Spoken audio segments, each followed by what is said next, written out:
بسم اللہ الرحمن الرحیم۔ السلام علیکم۔ تم نے ہی کہا تھا کہ جذبات پر فرض کو غالب نہ آنے دینا۔ ہمارا فرض ابھی ادا نہیں ہوا، زندہ رہے تو ملیں گے۔ کیا تم نے سب کچھ دیکھ لیا ہے؟ سلطان کہاں ہے؟ سلطان جلدی آ جائے گا۔ کسی کی آواز آئی، اوئے کون ہے یہ؟ ہٹاؤ اس بدبخت کو یہاں سے۔ لڑکی فہد کو ڈانٹنے لگی اور فہد وہاں سے چلا گیا۔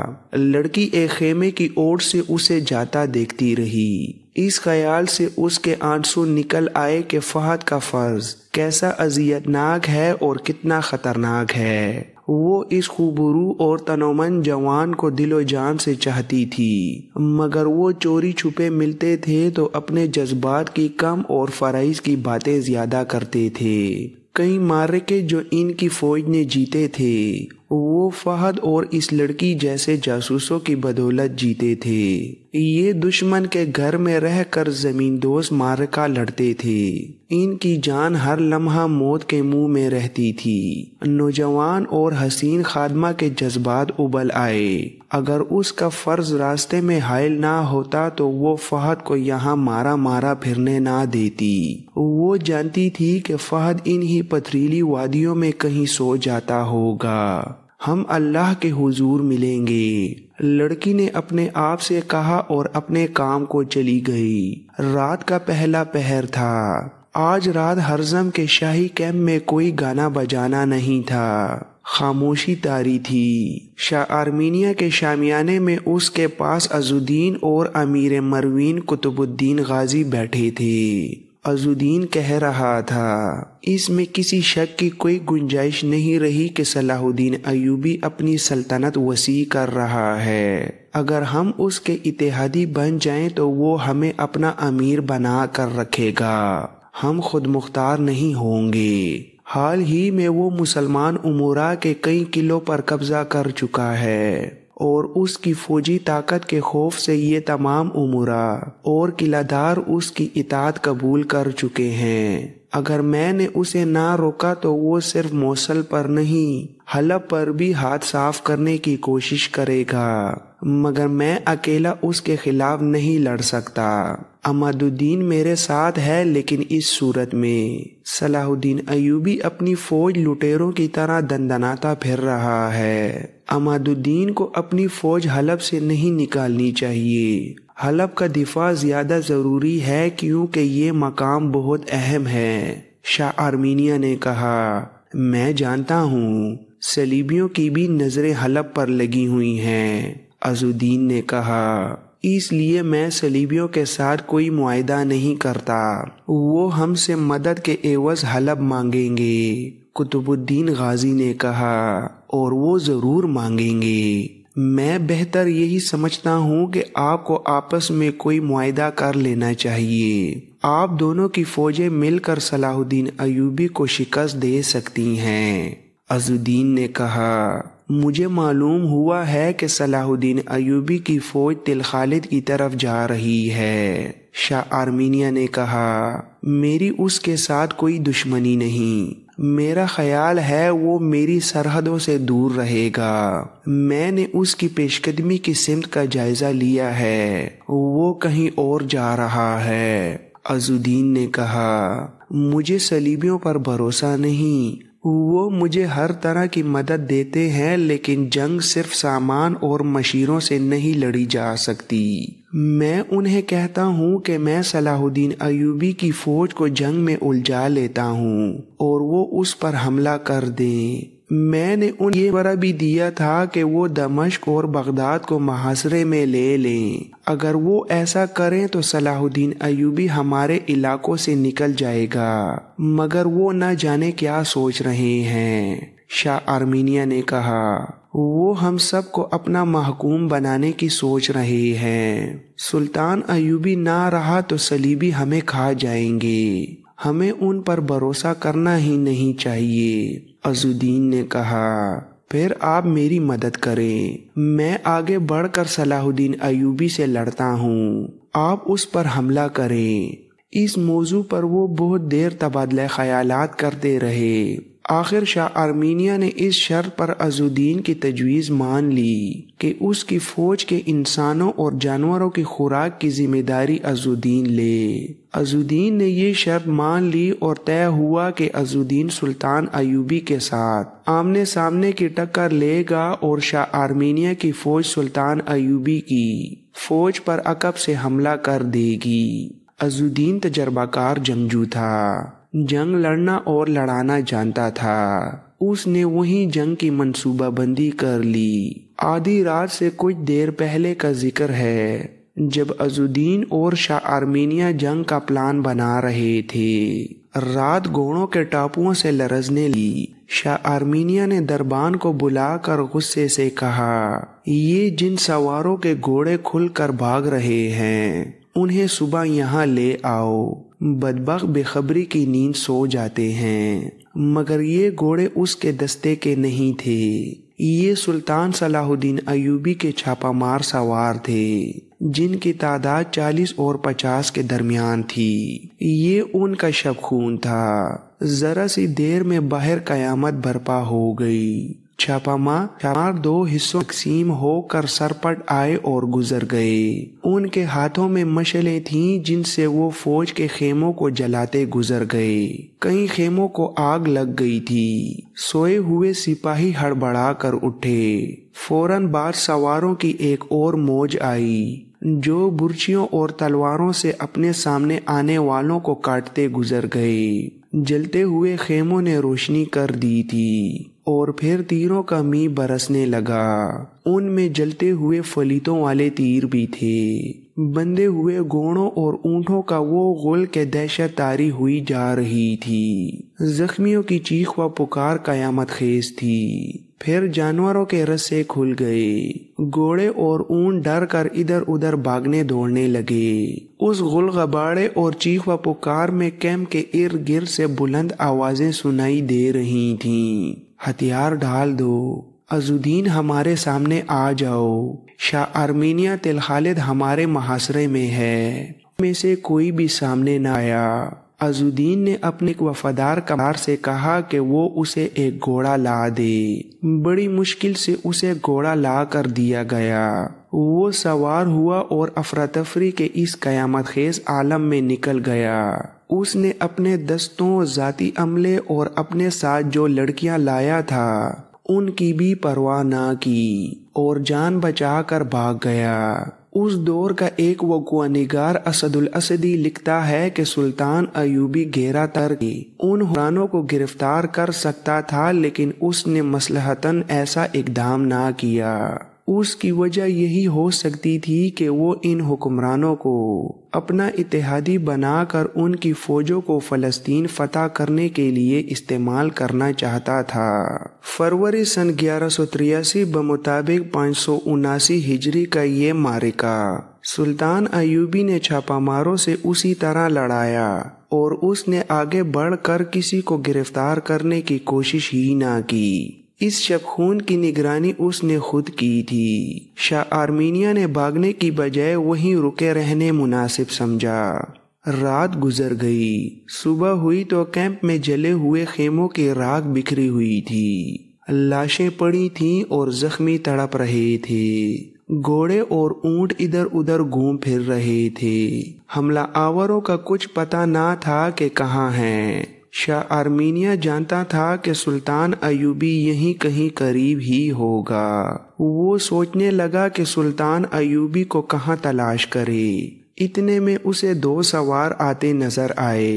وہ شاہ آرمینیہ کے سامنے آ کر اترے اور سلام کیا۔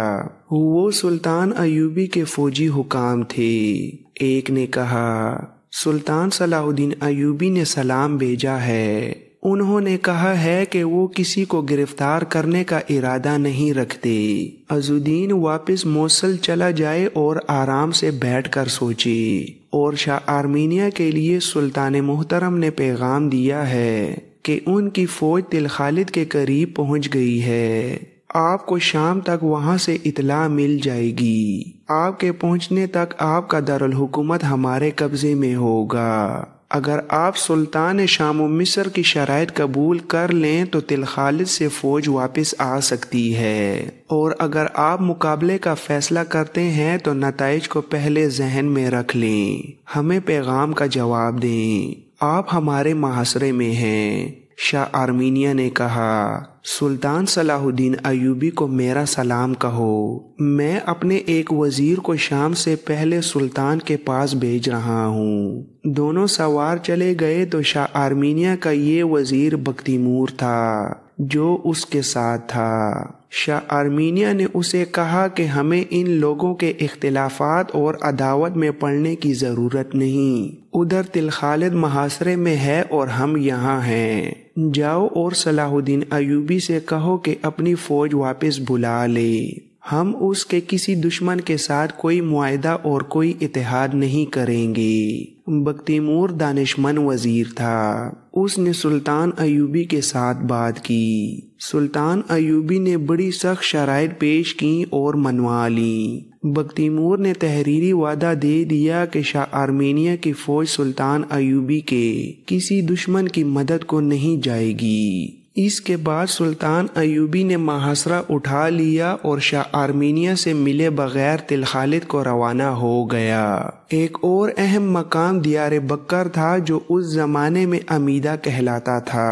اس مقام کو جنگی اہمیت حاصل تھی اور اس کی اہمیت یہ بھی تھی کہ اس کے گرد و نواح کے علاقے کے لوگ جنگجو اور فن سپہ گری کے ماہر تھے۔ سلطان ایوبی کی فوج میں بہت سے سپاہی اسی علاقے کے تھے۔ اپنی فوج کی کمی سلطان اسی علاقے سے پوری کیا کرتا تھا۔ یہاں کے لوگ تو سلطان ایوبی کے حامی تھے، مگر ان کا حکمران اپنی حکمرانی قائم رکھنے کی خاطر سلطان ایوبی کا مخالف تھا اور مسلمان ہوتے ہوئے صلیبیوں کے ساتھ درپردہ دوستی کی کوشش میں تھا۔ سلطان ایوبی نے اپنی فوج کو دیار بکر کی طرف پیش قدمی کا حکم دیا۔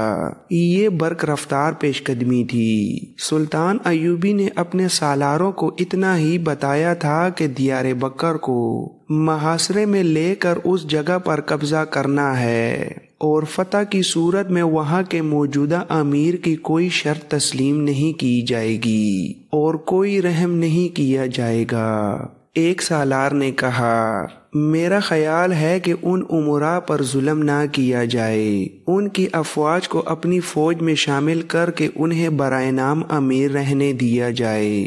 سلطان ایوبی نے کہا، میں اب کسی سام کو قوم کی آستینوں میں نہیں پلنے دوں گا۔ مجھے اطلاع ملی ہے کہ یہ شخص اپنے علاقے کے لوگوں کو ہماری فوج میں شامل ہونے سے روک رہا ہے اور وہ خلافت کے خلاف کارروائیاں کر رہا ہے۔ ہمیشہ یاد رکھو کہ مرکز سے خود مختاری مانگنے والے یا درپردہ کوششوں سے الگ ہونے والے غدار ہوتے ہیں، اور یہ غدار بہت خطرناک ہوتے ہیں کیونکہ وہ قوم کے دشمن سے مدد لیتے ہیں اور اپنی قوم یعنی خلافت کے خلاف استعمال کرتے ہیں۔ میں ان لوگوں کا سر کچل دینا چاہتا ہوں تاکہ جب آپ کا اصل دشمن یعنی صلیبی آپ کے سامنے آئے تو آپ کی پیٹھ پیچھے کوئی وار کرنے والا نہ ہو اور کوئی سام زمین سے نکل کر آپ کو ڈھنگ نہ مار سکے۔ دیار بکر اللہ کے سپاہیوں کا خطہ ہے، ہماری فوج کی 1/4 نفری اسی خطے کی ہے۔ اگر ہم نے ان جنگجوؤں کے غدار حکمران کو بخش دیا تو اس خطے کے لوگوں کا ایمان بھی تباہ ہو جائے گا اور فن سپہ گری بھی۔ ساری قوم یا کسی ملک کے تمام لوگ غدار یا بے ایمان نہیں ہوا کرتے۔ حکمران اگر منافق ہو تو قوم کے جوہر ختم ہو جاتے ہیں، اچھی بلی قومیں بے وقار ہو جاتی ہیں، جذبے مر جاتے ہیں اور پھر قومیں آزاد قوموں کی طرح زندہ نہیں رہتی۔ ہمیں اپنی اس قسم کے حکمرانوں کو ختم کرنا ہے اور سلطنت اسلامیہ کا ایک مرکز بنانا ہے۔ آپ نے دیکھا ہے کہ خلافت بغداد مفلوج ہو کر رہ گئی ہے۔ اگر خلافت کا حکم چلتا تو ہمیں فوج کشی نہ کرنی پڑتی۔ یہ فوج کا فرض ہے کہ ملک کے اندر انتشار کو اور نااہل اور غدار حکمران کو ختم کرے۔ میں پھر وہی الفاظ دہراتا ہوں کہ تاریخ یہی کہے گی کہ 6 صدی ہجری کی فوج نکمی تھی،